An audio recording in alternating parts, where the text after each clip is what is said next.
Picture framers need to work with and succeed with all sorts of customers, including the occasional difficult customer who may be fussy, stubborn, uncooperative, uncompromising, or unreasonably time-consuming.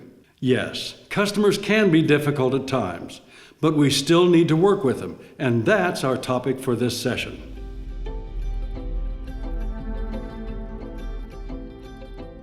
First, it's important to distinguish between difficult customers and customers with difficulties, caused by circumstances beyond their control. A customer may have a physical disability or an impairment of hearing or vision or speech. One who normally speaks a different language may have a heavy accent or a limited understanding of vocabulary. These difficulties may require special attention, and we should provide it with a smile. It's not the same as figuring out how to work with a difficult customer. It's also important to distinguish between a difficult customer and one who is simply disinterested. Difficult customers are at least interested in having something framed, so there's good reason to persist in trying to work with them. But a disinterested consumer has no such vested interest and might not buy in any case. A disinterested consumer represents a marketing or sales challenge, and that's different from working with a difficult framing customer. It's helpful to discover why a customer is difficult. For example, short-term personal stress could be the cause. Most of us could be difficult on occasion, depending on temporary influences. Issues at work or in the family might be involved. Or maybe the difficult customer has a temporary health issue, such as an allergy or a virus or a migraine. Some difficult customers have chronic issues that may not go away. A customer who perceives that all salespeople generally are deceptive may be skeptical about the explanations of technical framing features. For example, the skeptic might not believe that conservation-grade mats really are better quality than mats made of buffered wood pulp, or that preservation framing could actually protect an item from anticipated hazards and slow down deterioration. The skeptic may believe that salespeople overstate the positive and understate the negative, and may doubt the framing designer's recommendations. Aggressive customers might want to control or limit the conversation. For example, if the framing designer asks for a description of the display environment, the aggressive customer might say that's irrelevant or unimportant for the framing design conversation. A customer who comes back dissatisfied for any reason can be difficult. An accidental defect in the framing might seem like a major problem to a customer who might then regret the purchase and bring it back feeling angry. In another situation, a customer who is unsure that the design or quality of the framing justifies the price might still agree to buy without fully understanding the value, expecting that it would become apparent soon.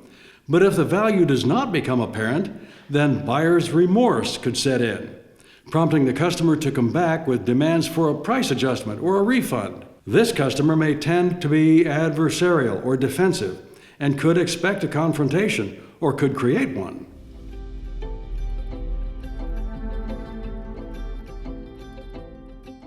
Often, a customer who is suffering short-term personal stress, perhaps a temporary health issue or hardship, probably would appreciate working with a framer who is not only friendly but also patient and sympathetic about whatever is going wrong. For instance, overlooking negative or sarcastic remarks may be difficult even for the friendliest framer, but a customer under stress might value that, and it probably would bring the best result. Everyone appreciates fair treatment, sincerity, honesty, and good customer service. But skeptics may expect something less from their experience at a custom framing shop. Skeptical customers might respond positively to assurances early and often that we expect to provide satisfaction because the business relationship is valuable to us. Agreement and cooperation may be most valuable to a skeptical customer. Aggressive customers generally value understanding.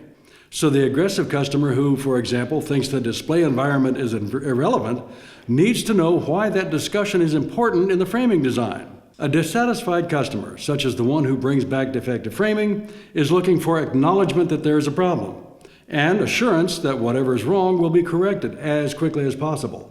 For a customer suffering buyer's remorse, the only cure is to make sure the value of the features and benefits of the framing are fully explained, understood, and agreed.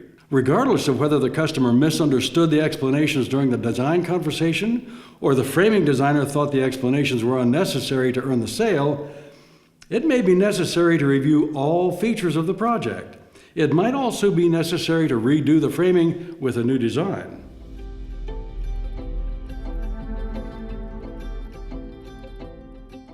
There are many ways that customers can be difficult, but there are some things that we should never do in working with them. For example, we should never take it personally. For us, it's not personal, it's business. Never argue with a customer, no matter how difficult. Even if you win, you lose. Never lose your temper, because that would only make matters worse. Never give up. Be diplomatic and complete the transaction as gracefully as possible. If you truly feel that a particularly difficult customer deserves to be fired, delay that action until later when emotions have settled down. Make it a clear-headed business decision. Here are some suggestions for working with the occasional difficult customer. First, figure out what is the matter.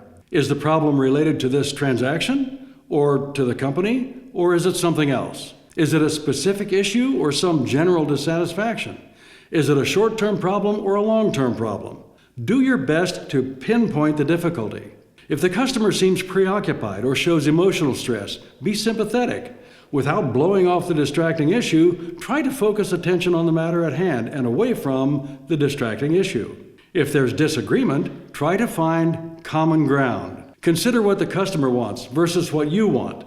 What can you do to satisfy this customer? If there's hostility, try to make peace. Rather than adding to the hostility, remain calm. If emotions are running high, it might be a good idea to delay the conversation until emotions are under control.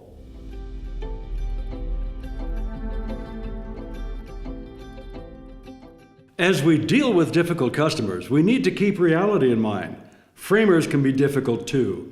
In the shop, I once made a stupid cutting mistake, ruined a pair of saw blades, and wasted some expensive molding at the same time. I was having a bad day, counting my losses and feeling sorry for myself. One of my favorite customers came in that day, noticed my bad mood, and asked what was wrong. So I spent about an hour telling him all about my troubles. It was unprofessional, and I regretted it immediately.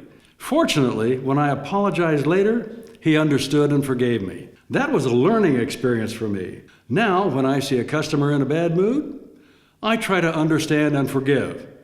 And get the framing order, of course. What we say and do can have positive effects in negative circumstances. For example, I recall a lady bringing in a family portrait that we had framed for her a few years before. She was visibly upset and quite defensive when she insisted that I remove the portrait, have her ex-husband digitally erased from the image, and refit the corrected portrait. I calmly explained that we didn't have the expertise to digitally modify the image, but she nearly begged me to get it done for her anyway, because she trusted our discretion and would have been embarrassed to take it back to the photographer. She seemed ashamed to make this request, but with my assurance that we would do the job discreetly, her outlook immediately improved. She became one of our most loyal customers. We appreciate that most of our custom framing customers are friendly and cooperative. But when the occasional difficult customer comes along, let's do our best to not only close the sale, but also to improve the buyer-seller relationship. Selling strategically is an essential element in buyer-seller relationships, which is our next topic.